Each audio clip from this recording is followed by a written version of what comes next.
and this is our Wednesday. No, it's our Sunday morning. I did that last week too. Our Sunday morning. She's our leader. Yes, fucking fearless leader. This is a Sunday morning Why Wait for Recovery meeting, a community meeting, and welcome everybody. So glad to see you here. Now you go. Awesome. Good morning, everybody. My name is Haiti, and I'm blessed and grateful to be in recovery. And this is the best way to start our Sunday. So we get together every Sunday at 9 a.m. to discuss recovery, addiction, and how to get into recovery and stay in recovery. I just wanted to also check in from last Wednesday. Our topic was, what is recovery? How do I find it? And where do I get it? So we had some really interesting conversation about it. I do suggest checking to our YouTube videos to look at the archives. We always store them there. We also had a fantastic workshop yesterday, really intense, and we're going to touch base on that as well today. So I thought maybe we should just go around the room. How are you doing today? And check in. I'm doing awesomely today. Yesterday was a very intense, really intense, whole lot of honesty. I think let go into some shame kind of workshop. In our workshops, we talk about actually how we're feeling, because we know that we need to change our feelings so we can change our thinking, so that we can change our actions, so that we don't need to pick up. And so we did a lot of great work with that yesterday, so thank you everybody that was at the workshop. You know, one of the things that struck me the most at the workshop as well is how courageous people are. Amazing. Amazingly so. And you know, one of the first things in able to step into recovery is, beyond the honesty, is the willingness and openness. Absolutely. And it really is humbling to be around it. I learned so much. Yeah, actually, and I think that we always learn the most when we're working with other addicts. I know that when someone's working with me, I learn what I learn. When I'm working with other addicts, I learn so much more. It really is a disease that recovery lies on a heart-to-heart basis. Yeah, definitely does. So definitely. Do you want to check in? You feeling okay this morning? I'm fine. You're fine? Is that effed up, insecure, neurotic, and emotional? Or Yes. are you feeling okay? You're effed up, insecure, neurotic, and emotional. Okay, and that's the way that we live when we're in active addiction, so God bless us all. And even when we're not, when we're stepping into recovery, a whole lot of times we're like that as well. I almost didn't come. You almost didn't come. Did you binge yesterday? No. Okay. So you almost didn't come because? Just overwhelmed. Okay. I wanted to stay in bed. Okay, so remember, and I'm sorry that you're feeling overwhelmed. That's scary. And so remember, whenever we're overwhelmed, it's because we're walking around with a whole lot of fear, right? And fear is one of the things that we work on as we're working on our recovery, right? False evidence appearing real is what they say about fear. And so fear is actually, to feel fear immediately is a response, a human response, and then to sit there is a choice. And so we learn how to make better choices in recovery, learn how to let go of the things that we can't control, which allows us to let go of some of that fear. So thank you for sharing that, and we could probably touch on that a little bit more later. Thank you. Good morning. Good morning. How are you? Good. Good? I'm pretty good. A little rough yesterday, right? Yep. Yeah. Okay, good. Yeah, it is okay, right? Because with those rough spots are our growth spurts. So, yeah, and I know that you have good support. So you're reaching out to people in the community. So I know that if you have any questions or concerns or whatever, that you're cool to reach out, right? You're doing better reaching out? Trying to. Don't try. Don't use right. the try word. You doing it or not? Not enough. Not enough. Fair enough. So not enough. So change that to yes, I am. Okay. Today I'll start doing that. So when we talk of community, we have a private group on Facebook called Downsizing Weight Loss, and I've started noticing people are actually they're starting to step out of themselves and step more into wanting to be in recovery and asking questions and looking for feedback, because when we're in active addiction, the scariest place is to be alone and in our own heads. Yeah. And one of the reasons we created that private space, and it is a private group only for members, no cost to join, is that we can actually talk about the things that are bothering us. So Felice is part of Why Wait for Recovery, her and I. Okay, go ahead. Angie's sending me messages and it's totally Because I'm on normal. Felice instead of Why Wait for Recovery. That's okay. That's okay. We'll just share it. So that's okay. So Thank you. just for the people who are joining us, please join up with Downsizing Weight Loss, and also you can join us in the rooms at this moment, right this second, on Zoom, and everything is put up on our Why Wait for Recovery page. The login, the get in, the link, it's free. Hop on the call. Thank you. Sure, and it's birthday girl. Yeah. So, old lady, how are you this morning? I'm doing pretty good. Doing okay? Very loved. I met this lady and she made me feel so special this morning. So, pretty good. Good. I'm glad. I'm glad. Otherwise, you're okay with whatever it is we were talking about yesterday? Yeah, I think next weekend will be harder. Yeah, next weekend's going to be harder, and that's what we're going to talk about this morning after we go around the room. So next weekend, we'll go over some of the letters that we wrote to say goodbye to our addiction. And, you know, letting go is letting go, right? That's the beginning of willingness. So thank you. Can you open up the challenge to everybody out there? So they know Yes, what I it will. is? I will. How are you this morning, Johnny? Good, good. Good? Yeah. You feeling okay? Yeah. Yeah? Yeah, you feel okay about yesterday? Yeah, well, yeah, Good. yeah. Good. Yeah, no, you shared a lot, so thank you.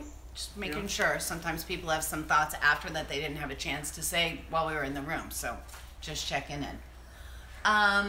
Anybody want to check in? Karen? Good morning. Good morning. Karen, check in, then Jess? Sure. Oh, go ahead. Karen. I'm stepping out of my comfort zone in several arenas of my life, and even though in one of them there was some disappointment, I'm looking forward to a long-term, some joy, long-term. So, you know, just trying to shake things up a little bit, or a lot, in lots of ways. So I'm doing okay. Good, and change is scary, it's necessary, and it's scary, right? So it's necessary It is for our growth. scary. Hey, Ange, do you want to change this or no? Yeah, we're gonna add my phone. And Okay, I'm perfect. gonna- Yeah, so, and that's something that we're always going to work on, right? And shout out to Susan, best mom ever, who always lets me know that transition is kind of sucky, but it's always worth it when we get to the other side. And so transition teaches us a lot. It teaches us we could grow, but it also teaches us that we could grow through fear, right? And fear doesn't mean that we can't. It doesn't need to stop us in our tracks. Fear just means that, okay, this is a little scary, right? I'm going to walk through it and learn that I don't have to stay with that fear and that I can change. Right. And I know you're doing a lot of work on that, so good you, really. Good for you, that's awesome. Jess, you checking in? Good morning. Good morning. Things are going well here. Yesterday was a good day.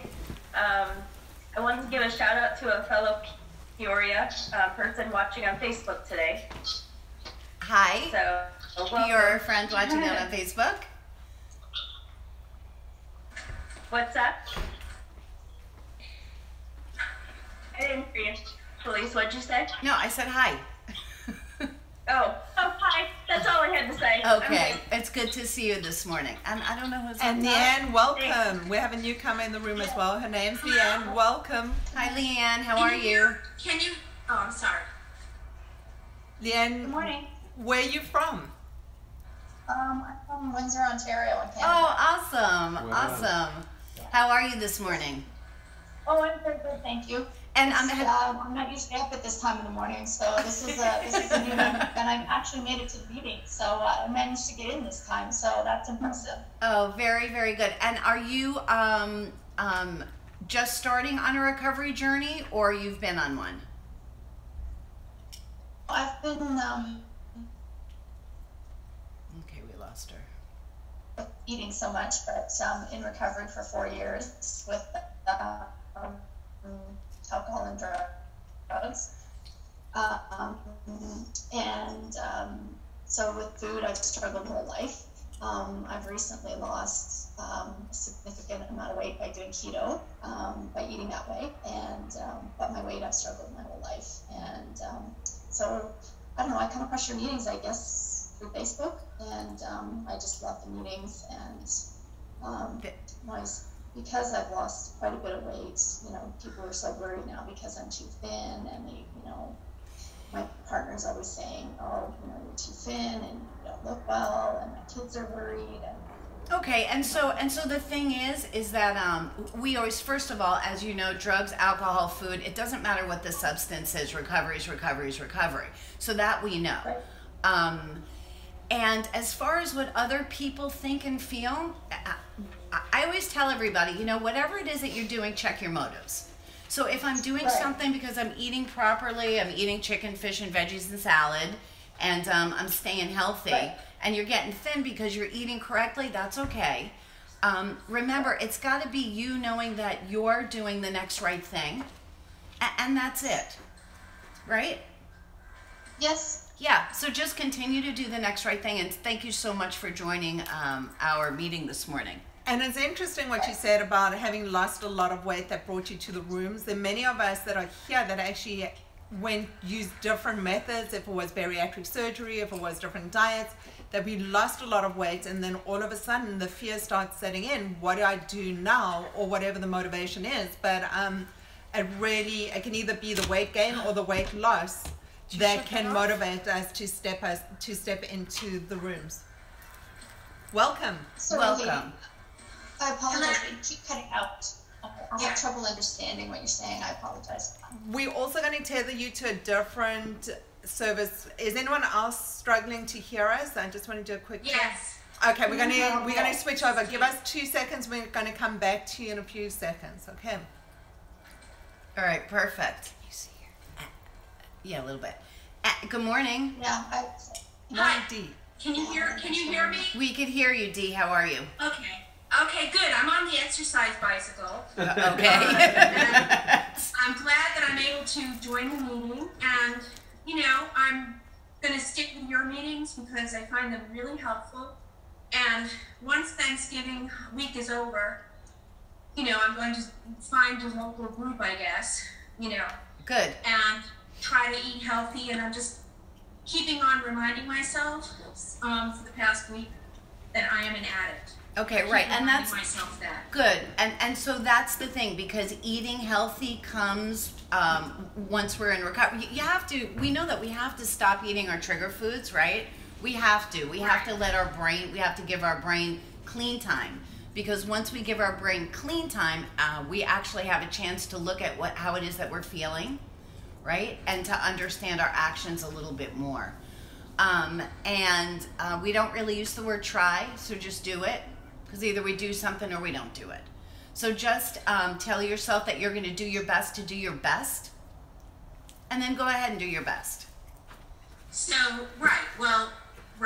So, that's what I'm doing every Perfect. day. Reminding myself actively every day. Perfect. Good. And thank you for...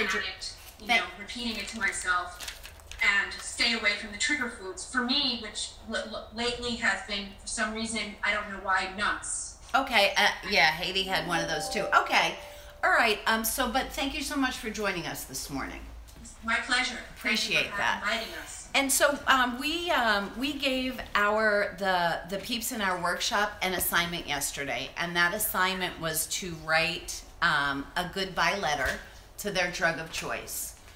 When we look at our drug of choice, that drug has always been something that's been there for us. Whether we've been sad or fearful or happy or it's Tuesday, it's always something that we've hung out with, right? And so we're going to challenge you guys out there as well. You could go ahead and write your goodbye letter. And if you don't feel like sharing it under your name, you can I am Felice Cellini, or you can I am Why Wait for Recovery, and then we could put it up anonymously. And the thing about that is when you do that, there are going to be a lot of people that read your letters that feel exactly the way that you do, and you will give them hope that if you're stepping into recovery, that they can step into recovery as well. So it's a super important assignment. So it's a 2-part assignment. One is, by doing it, you're not only maybe helping someone else, but also we help ourselves by doing it. The reason it came about is in the beginning when we start, especially when we're dealing with the food aspect, when we start stepping into the rooms, we start having all those questions of why can I face life without bread ever again? And we start having these questions and these justifications.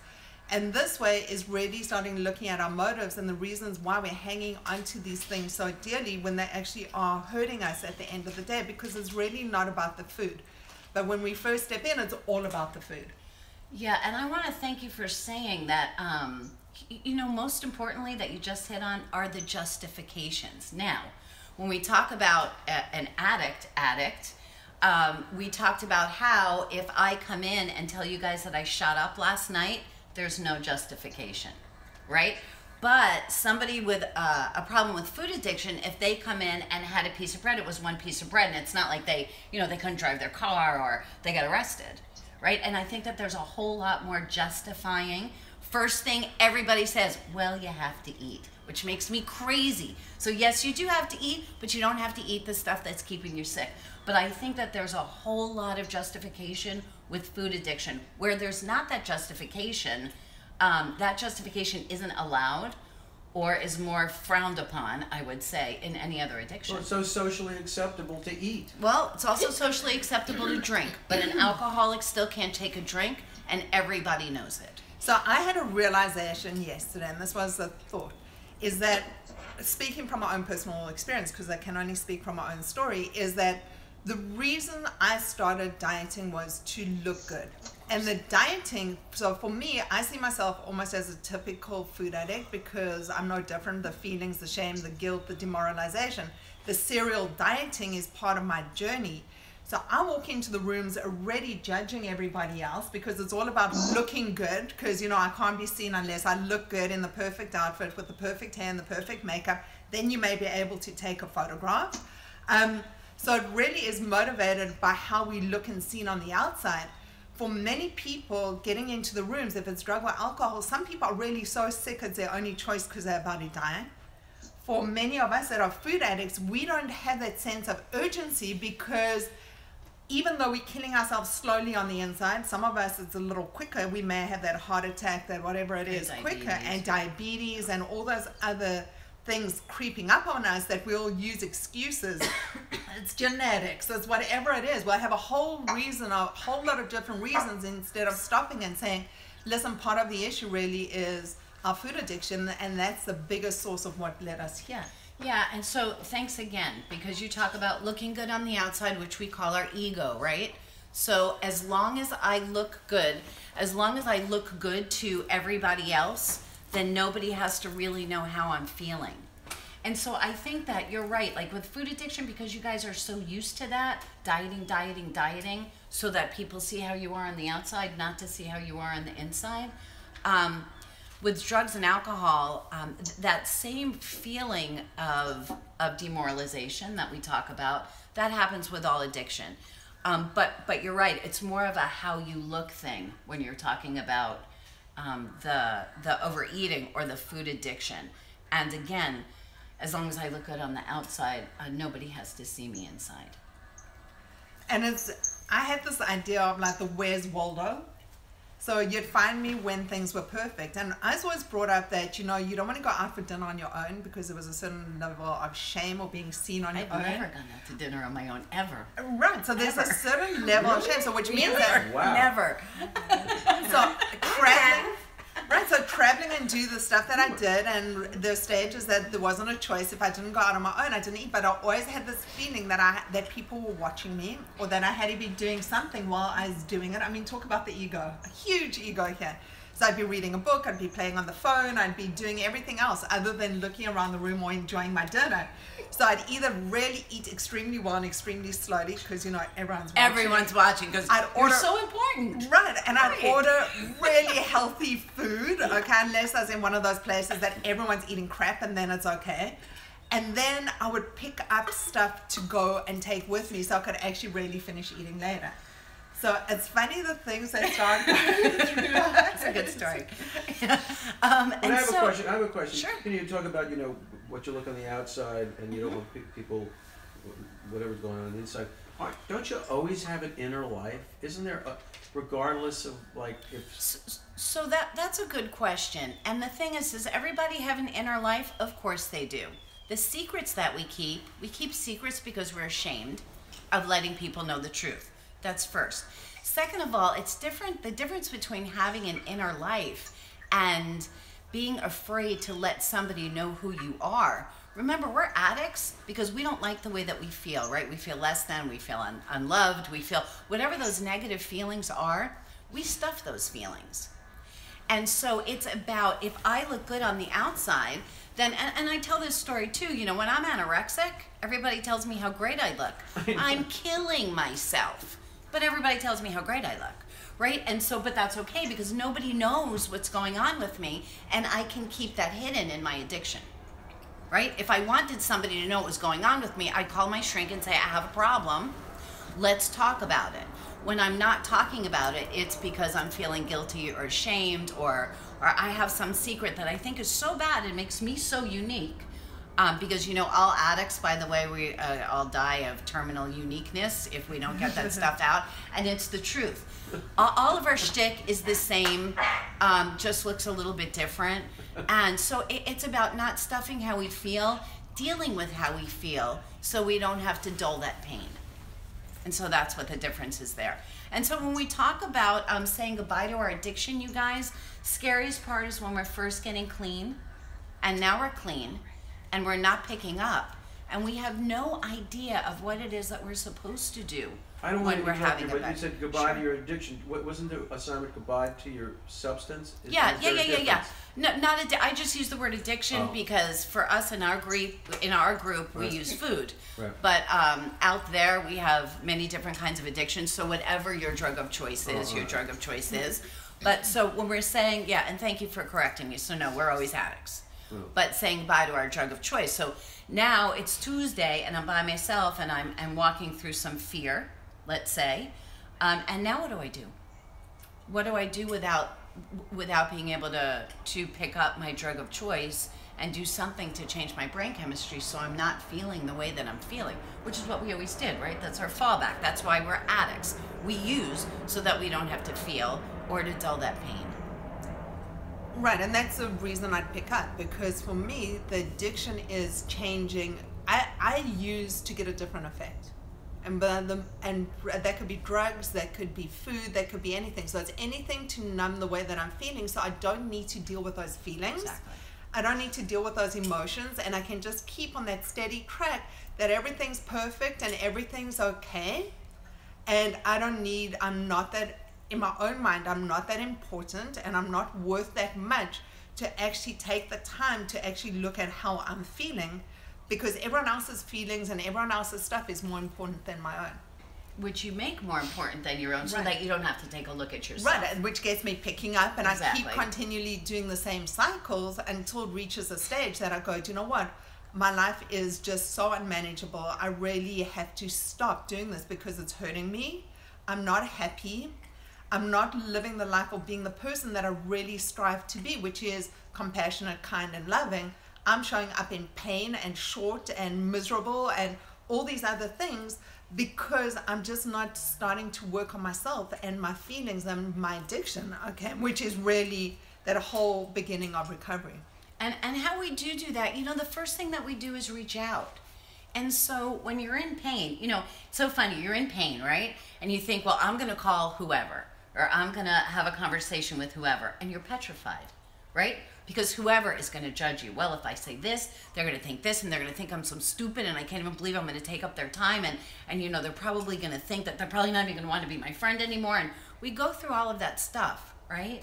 And then you pick up the phone and you call somebody, and you say, hey, you know what? Or you go to a meeting, right? And you call yourself out, and you say, you know, this morning I was feeling like this, and of course we talked about this last time, and everybody else in the room says, me too, like I was feeling like that on Thursday, and you realize that you're not alone.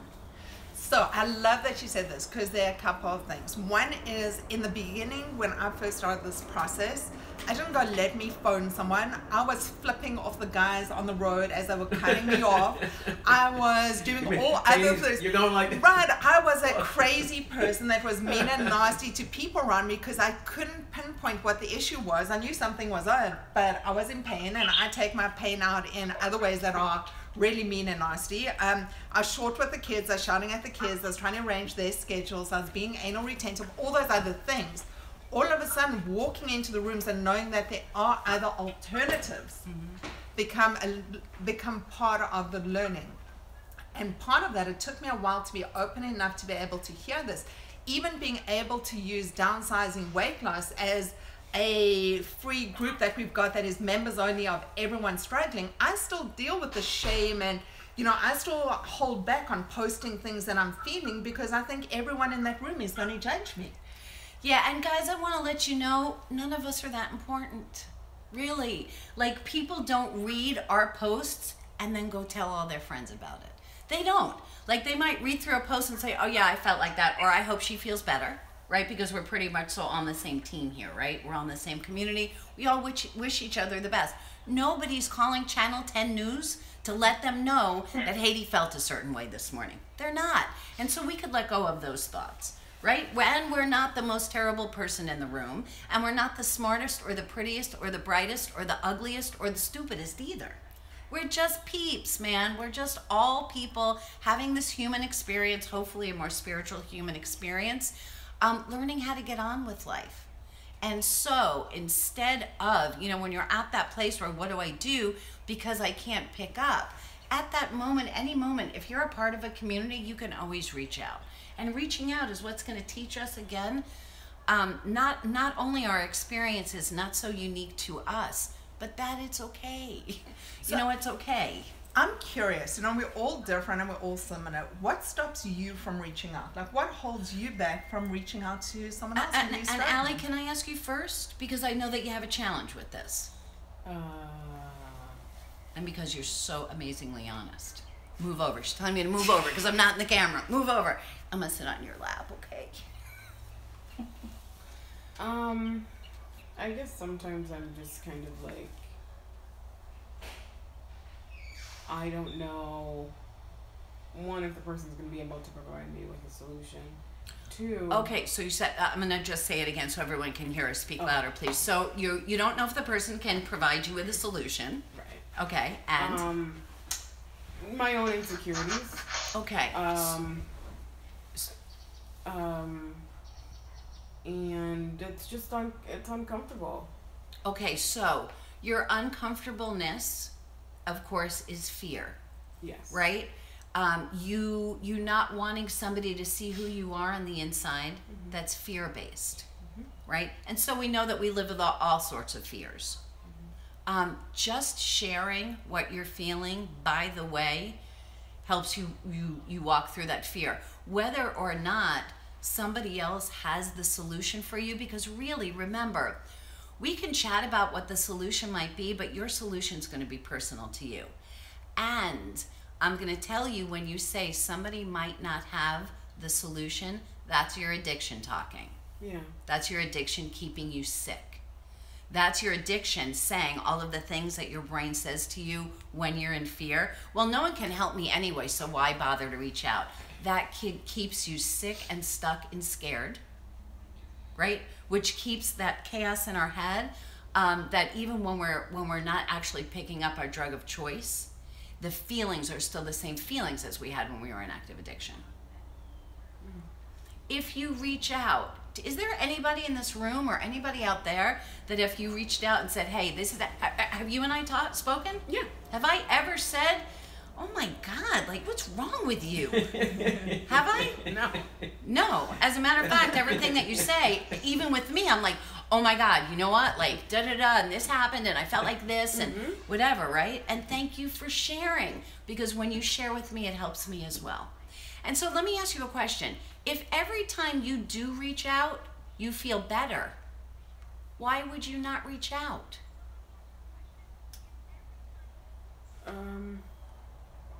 Yeah. Because it's a good point, but like, then you're also kind of like, when do you reach out? Do you reach out because somebody just cut you off in traffic? Do you reach out because someone hurt your feelings? Do you reach out because somebody passed away? Like, yes. Is it yes. everything? So, yeah. Well, if you reached out, you don't reach out because somebody cut you off in traffic. You reach out because you're resentful and fearful. Because when you call me and you say, somebody caught me off in traffic and I feel like killing somebody, we're going to get to the root of what that is. Because the person that cut you off in traffic don't mean nothing. It's just that you're angry, right? Or you're resentful. And that's the way that you're taking it out. Haiti just said, and when I'm not using and I'm not in recovery and, I hate the guy, I'm flipping the guy off that cut me off in traffic. Don't have nothing to do with that. right? It has to do with insecurity and resentment and fearfulness and all that, which, by the way, you guys, we say this every week, but every single negative emotion we have is fear-based. I also think about, I try to be a good person. You are a good person, by the way. You don't need to try. Sometimes I feel like I am a selfish bitch. Okay. So I would put myself in the other position and then be like, you're reaching out too much, or I don't want to hear any. So you're more putting of yourself your in shit. somebody else's position. God bless you. I don't know if you're God or if you have a crystal ball, but you must be one of those two things, either a mind reader or you're God, because you don't know what somebody else's position is. That's your addiction talking, right? Everything that stops us from getting well is our addiction keeping us sick. They say addiction is the only disease that likes to keep us sick, you guys. Okay? Okay, thank you so much. What's the last thing? What keeps you sick? Addiction is the only disease out there that wants to keep you sick. You know, when Ellie talks, I learn so much Yeah. from it, and it opens up like all different thoughts in my own head.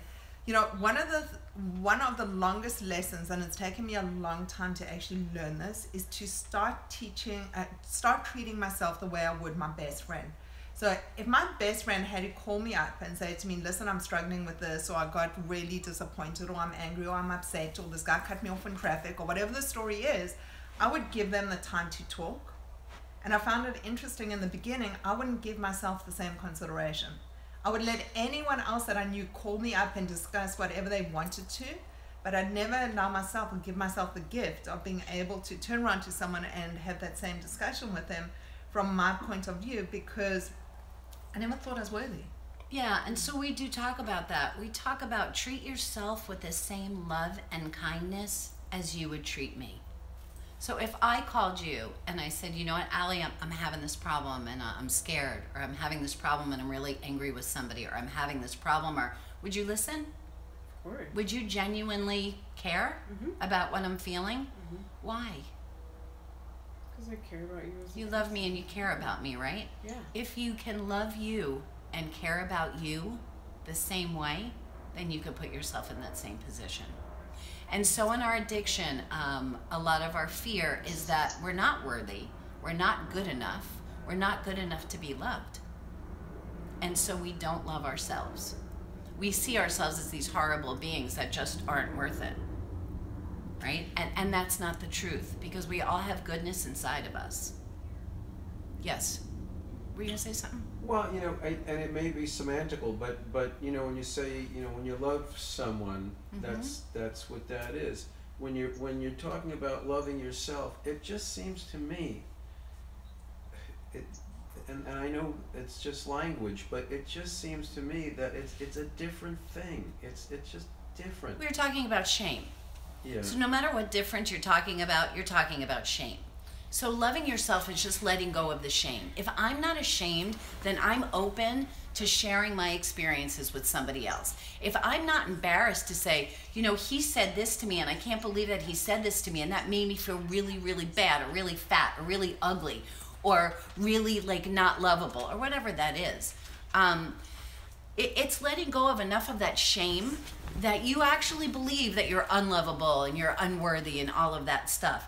And so that's what self-love is. It just allows us to be kind to ourselves. The self-respect, and to reach, it might be. Perfect. So self-respect. So what is respect? Right? It's love, it's honor, it's caring, it's all of those things. Respect is a real good word, but encompasses that. So thank you. Yes. For me, it's sort of like showing weakness, and I What's showing weakness? to reach out. Okay, and so the weakness is not reaching out, and we've talked about this before. It takes a lot of strength to say, hey, I'm scared and I need help. Sitting by yourself in your room, that's weakness. Sorry to say. And in our addiction, that keeps us feeling ashamed and keeps us feeling weak. But it takes a lot of strength to reach out. And not only, again, does it help us, but it helps somebody else. So it takes a lot of strength to help somebody else. And it certainly takes a lot of strength to get cut through our own ego. What's weakness? I'm gonna see you as weak. Who cares how I see you? Who cares what Ashley thinks of you? That's none of your business. What you think of you is your business. And you feeling weak, man, nobody does that to you. You do that all to yourself. And it's also vulnerable. Makes you feel very vulnerable. Yeah. Okay, and so what's vulnerability? Again, we're afraid to have somebody see us for who we are. Right? I've always had to be the strong one. I don't care what you've always had to be. And I'm going to say that to you guys. Whatever's happened in the past is done. Whatever emotions we have attached to other events, that's why God made therapists. So if you need some help going back and finding out what emotions you have attached to certain events that happened to your life, I think it's a great idea to see a therapist. When you're talking about today and telling me what you've always been, just because you've always been something doesn't mean you have to be that today. You know, I was an addict for 42 years. I lived miserably in pain I was demoralized. I just really was the most miserable person for 42 years. I don't want to be like that anymore. I have to be able to start with something different. My life needs to look something different than it did before. So what I did before doesn't serve me very well where I am now and where I want to be in the future. Where I want to be happy, loving, compassionate, kind, healthy. I mean, those essentially are the things that I'm striving for. And that means working in recovery. So letting go of the past, it's always there. We always check into it in certain ways, but it can't, in a way that it doesn't hurt us, but in a way that we learn from it, but not in a way that it controls where we are right now. So it's really being able to move beyond that and put that behind us. Yeah, and the promises, it said, we will not regret the past, nor wish to shut the door on it. The past is the past. Me having any feelings about the past, being angry about the past, being whatever, it doesn't serve me. I'm not going to shut the door on it because I am going to learn some lesson from it. Every single thing that's happened to you in your life has led you to right here. Right here and right now, you start with a clean slate. If you choose to change, you can change. It's a choice. Right? If I was stuck in fear and resentment before, does that mean that I should stay stuck and in fear and resentment today? Or should I get some help?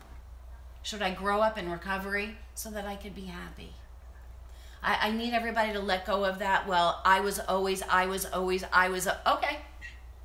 Okay, that's cool. That happened. Thank you so much, Luz. So yeah, go ahead. Dee, we can hear you. I'm sorry. That was my dog barking. Okay, do you have a question? Can I say something? Uh-huh. Yeah. What I realized.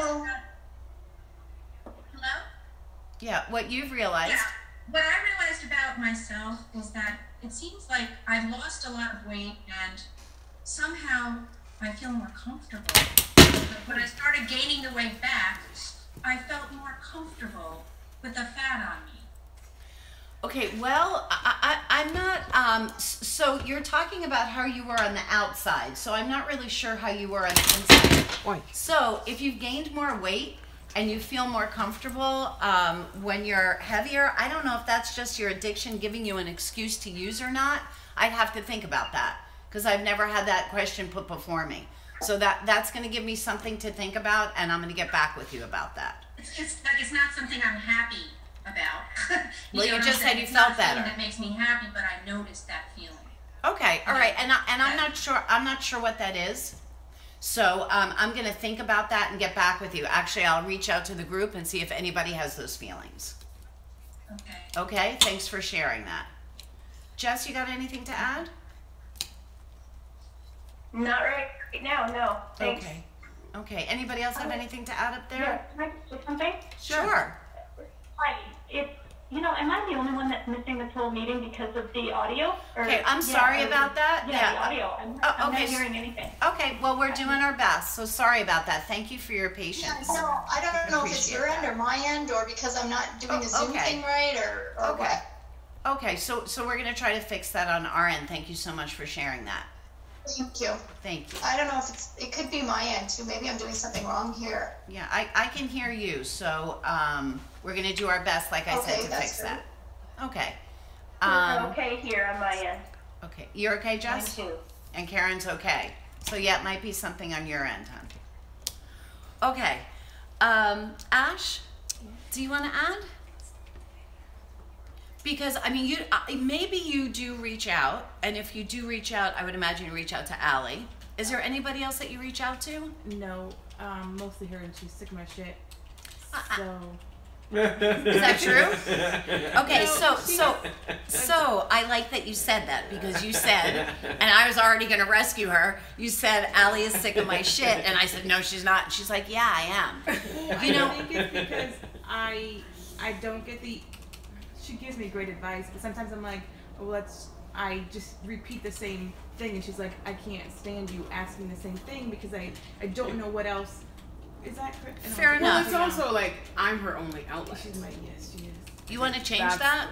Yeah, I think one, I don't reach out to other people because I probably don't feel comfortable, or two, mostly because I just don't think it's a real issue, and I've known Let me her ask you a forever. question. Is it an issue for you?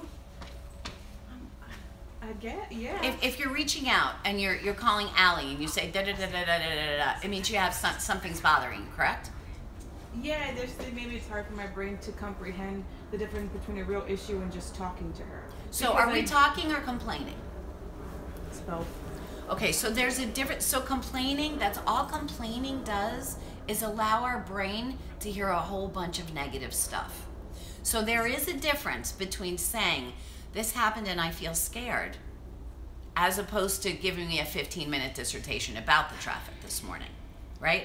And so that's why I do with you guys, you've got 15 seconds to tell me what your challenge is. Mm-hmm. Because after 15 seconds, I've already heard enough. I don't need the next 15 minutes or 25 minutes, right? I won't do that with you or my patients or with anybody else, because it doesn't serve either one of us. Mm-hmm.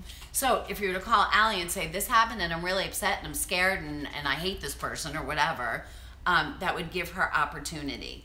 And sometimes what happens is we keep reaching out to the same person, expecting that they're going to tell us what we want to hear. And it's safe because they already know our shtick and you don't have to feel embarrassed. And so I am going to challenge you to get out of your comfort zone. And every single day this week, and this is your challenge, and please take it on. Every single day this week, I want you to reach out to somebody else in this community. And one thing that you were fearful of or ashamed of or didn't sit right with you, I'm going to ask you to reach out to the community, please, and say one little blip so that you can get some feedback. That's a good one for her. I would love to actually put that challenge out to downsize and weight Okay, loss. let's do that, and we'll actually type it up. Well, let's put it out there now while we're talking Yeah, about no, it. absolutely. So, I was agreeing with you. Okay. So everyone who belongs to our group Downsize and Weight Loss on Facebook, please jump on this challenge. And the challenge is? Yeah, so just put one thing a day out there. So remember, when you're typing, it would be as if you were speaking, that you've got 15 seconds or less to say what that challenge is. If you can attach an emotion to it, that's better. So this happened and it made me feel scared, or this happened and it made me feel sad, or this happened and it made me feel less than. And put it out there to the community, and somebody somewhere, at least one person somewhere, will go ahead and answer you back.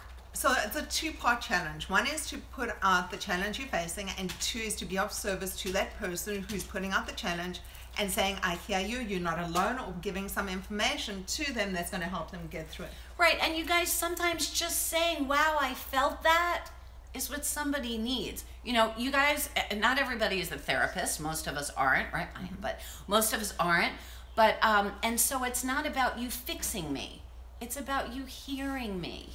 It's about me knowing that somebody else understands me and allows me to feel not so ashamed and not so scared, so that I can reach out to the person that is going to help me through it. We got that? No. Okay, tell me what it is that you don't understand. I don't understand really the dynamic and the causation of if you reach out to someone, because I'm talking to people all day, you know, and so the notion of me reaching out to someone to and I kind of think about my stuff and try to come up with solutions, you know, but reaching out to someone to just express. For some reason, it doesn't. I'm not compelled to do it. Okay. And my hope for you is that, first of all, it brings you closer to people, right? When you're sharing a feeling or an experience, you talk to people all day, talking to people all day about, what they want to advertise or what medications they're taking. And I can interrupt you, but I get sick and fucking tired of talking to people, Perfect. I'm not talking about you talking to people. Right. I'm talking about you reaching out when there's something going on. Like reaching out before you use. Reaching out and saying, you know what, I don't know what's going on, but a whole bunch of stuff happened, I guess, and I'm going to pick up right now, man. The pretzel bag is open, and I'm going for it. Just that reaching out you had to bring alone. That up. Yes, actually, I did have to bring that up because this is what we're talking about. All right. We're talking about saving ourselves. So, yeah, that's what we're talking about. Thank you for asking that. And in terms of my journeys, sometimes I didn't know what it was. So what was bothering me, what I was thinking about, what all I knew was something was going on and I couldn't stop thinking about it. I was having these different reactions of feeling discontent or irritable, whatever the story is, and I couldn't put my finger on what it is. And what I was learning, because I never thought, I couldn't be bothered with reaching out as well. Talking was a really difficult thing for me, and I'm still learning how to do it. I tend to go in instead of go out. And what I started getting is a different perspective, a different spin on things that all of a sudden got me thinking of something else that made me look at that situation a little bit differently. Whether I did anything about it or not was up to me at the end of the day, but just being able to get that input. The second thing was telling on myself, well, listen, do you know what? I either did this or I was going to do this, or I've got the keys in my hand, or whatever the story is. At that point is to be able to reach out and people will say what's going on or what's happening.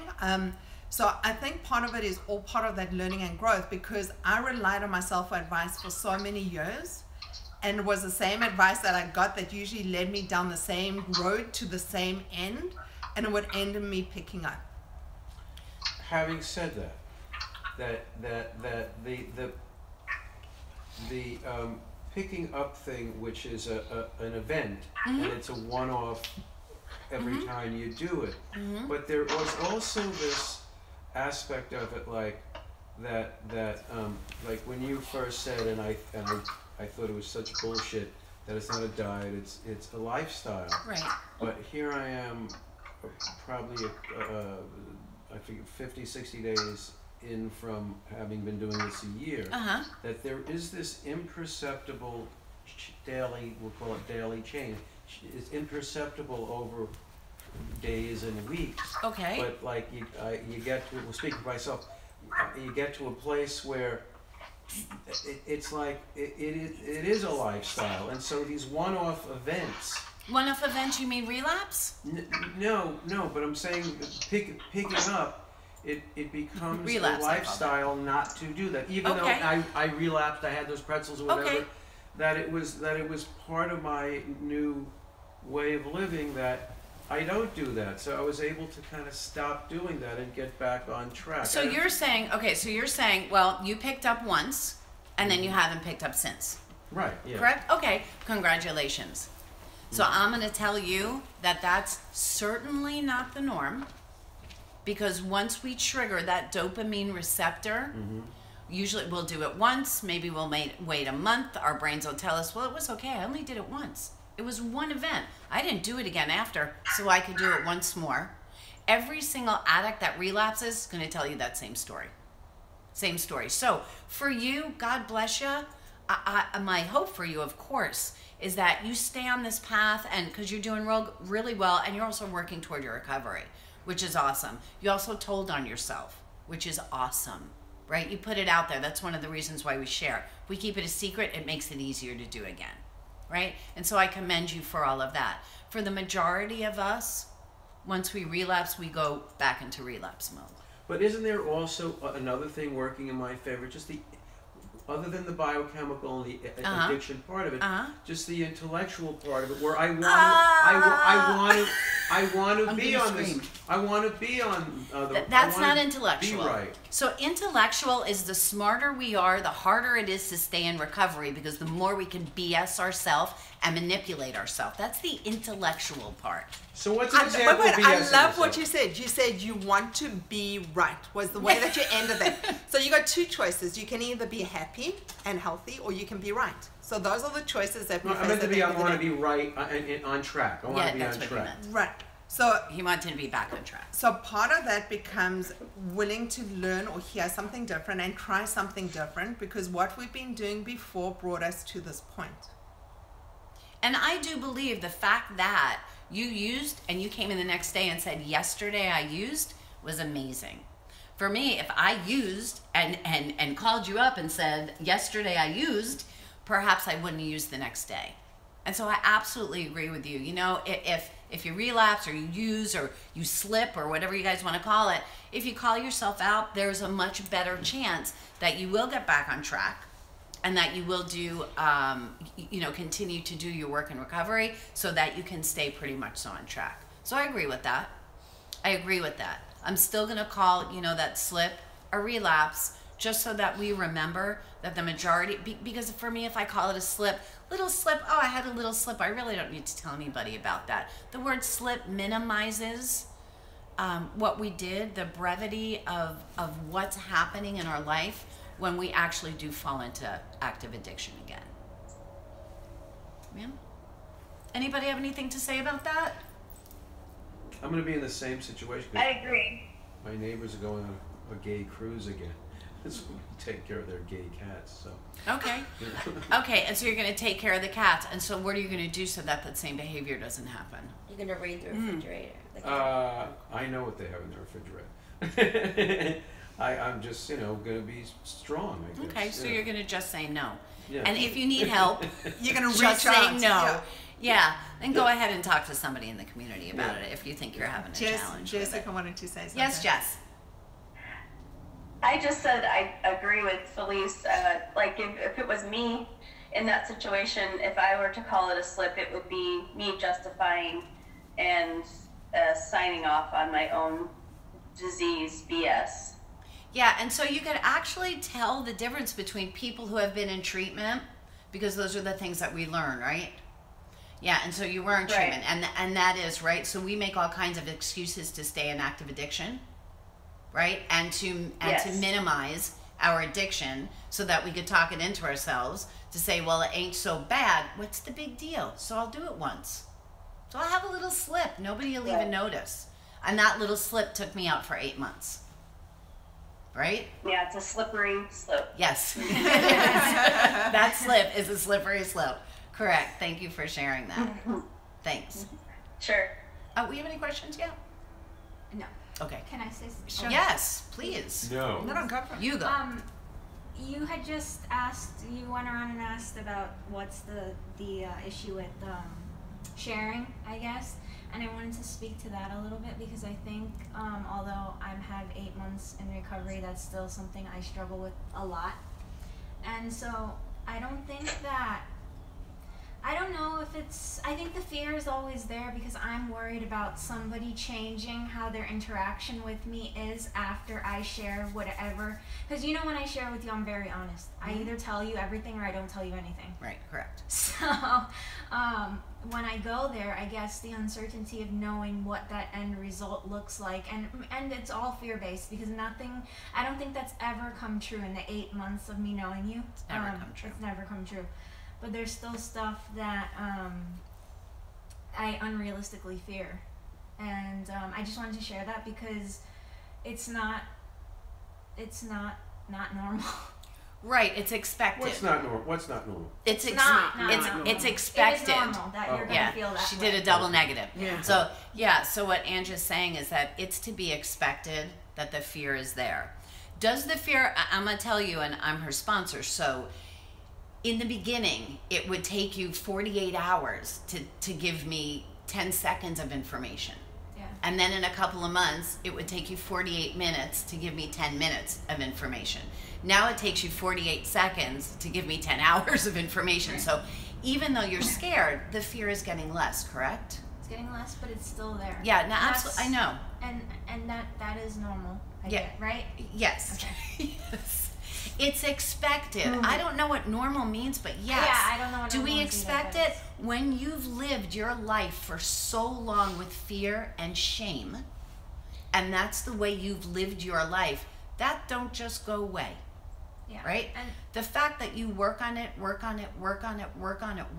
every friggin' day of your life, that helps it to get less and less and less and less and less, correct? Yeah. So are you where you were? By the way, I had a conversation with somebody the other day that said that we went up to see him, to say hello to him in a meeting. The both of us did. And he said, I saw that girl smile from ear to ear, and it made me feel so happy because I've never seen her smile like that before. Just saying. Yeah. So other people really notice a difference in you. I meant to tell you that. So Thank you.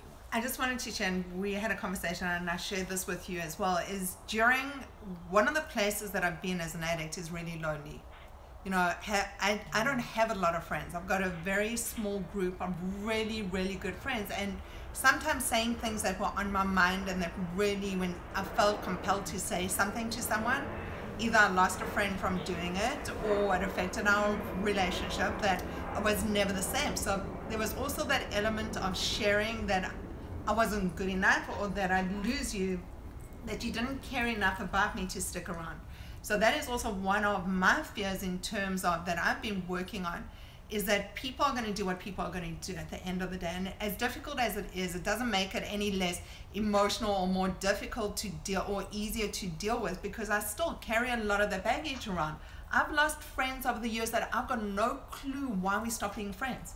We never had those conversations, and they were dear friends, and we shared really a lot of intense experiences and times and long periods of time. I just lost a friend of 17 years and I'm clueless what actually happened. So I mean, people are going to do what they're going to do. It's not going to stop me being feeling that I've lost something in my world, but it also, it's on them. As long as I'm doing my part, which is reaching out and trying to do the things that I do that make me happy, people are going to do what they're going to do. So it doesn't stop me sharing, because I'm actually finding out that sharing still helps me get healthier, no matter what the outcome, whatever comes out of it. My motivation at this stage is getting healthy and well, and not sharing with another person in a way that's antagonistic or in a way that is going to make me one up them or where my ego is in the place, but sharing from a place of honesty and integrity, of the place where, listen, this is what I'm feeling right now, and what you do with it, you're going to do with it, but at least I got it off my chest and I'm feeling better from doing it. Right. And were you fearful before? Of course. I'm still fearful. Yeah. I mean, I still hold back on those conversations because I still carry fear with me. Yeah, I recently have met some new people, and for me to go out and actually just to go out of my comfort zone, because you guys see me here, right? I'm talking and I'm saying and I'm awesome and I'm doing all this, and life happens to me too, and I come in contact with somebody new, and for me to let that person know who I am is really, really, really scary. Why? Because, as we pay our therapists so much money to help us realize, is that I still carry around shame for things that have happened in the past. And that's something that I work through all the time. And like Haiti said, and I always talk about this, my only responsibility is to show up and to do my best to do my best. At the end of me doing my best to do my best, if you like me or you don't like me, that's up to you. I can't change the way that you feel. I can't manipulate the way that you feel. You'll like me or you'll not like me. You know, there are people that stay in abusive relationships and they love that person, right? They're all in love and the person's abusive. There are people that are in amazingly healthy, wonderful relationships and they leave that relationship because they don't like the other person. So how you're acting is about you. If I show up and do my best to do my best, my job is done, you guys. If you guys like me or don't like me, that end of it is about you. That's all I have to do in my recovery, is to do my best.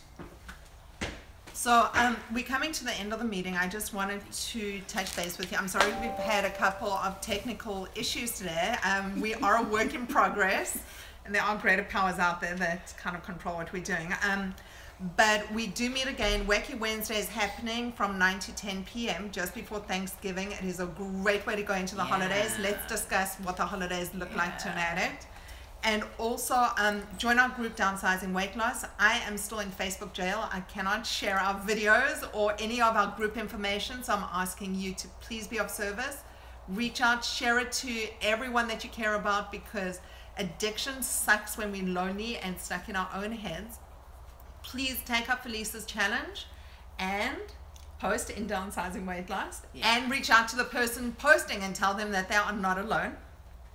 And we are Thank you. And we're going to read the promises from the big book of Alcoholics Anonymous. You guys, these promises come true. I can promise you that. You know, they say if we are painstaking, which means we do the work. If we're painstaking about this phase of our development, we will be amazed before we are halfway through. We are going to know a new freedom and a new happiness. We will not regret the past, nor wish to shut the door on it. We will comprehend the word serenity, and we will know peace. No matter how far down the scale we've gone, we will see how our experience can benefit others. That feeling of uselessness and self-pity will disappear. We will lose interest in selfish things and gain interest in our fellows. Self-seeking will slip away. Our whole attitude and outlook upon life will change. Fear of people and of economic insecurity will leave us. We will intuitively know how to handle situations which used to baffle us. We will suddenly realize that the universe does for us what we can't do for ourselves. Are these extravagant promises? We don't think so. They're being fulfilled among us, sometimes quickly and sometimes slowly, but they will always materialize if we work for them. I am so blessed and grateful for every one of you. I'm blessed and grateful to be in recovery. Thank you so much for being here on our Why Wait for Recovery community meeting. And I'm Felice. And I'm so blessed and grateful for all of you. Thank you for making my day. And I just wish you a beautiful week. And peace out, everybody. Let's push end on that one. Do you remember